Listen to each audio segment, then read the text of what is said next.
Aged care in this country was in crisis long before COVID put an extra pressure on services.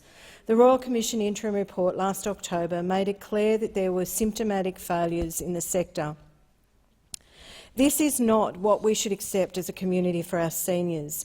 They deserve dignity, respect and support. Recently I met with representatives of the Health Services Union, dedicated aged care kitchen staff, cleaners and cooks. They told me about personal sacrifices they've been making during the crisis. For 9 months they've isolated from friends and family so they could provide care for their residents and not unknowingly introduce COVID-19 into their facilities. All this for minimum hours or 4-hour contracts, often for no more than $21.97 per hour and no paid overtime. They're also not afforded sick leave or paid leave when they need to take a COVID test. And while many have lost hours and jobs because they can't work in more than one facility, they're not eligible for JobKeeper. They also weren't eligible for the aged care retention bonus.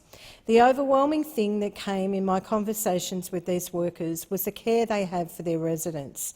They speak of the residents as their family. They are distressed because management cost-cutting mean they don't have enough time for a quick conversation to ease the loneliness of residents. I was told that during COVID and lockdown, residents have become depressed and lonely because no one could visit. Having the time to have a chat over morning tea would make such a difference in their lives. But these workers have been told that if they don't finish their increased workload because of COVID, there is no paid overtime, and if they don't do their jobs, it's the patients that miss out again.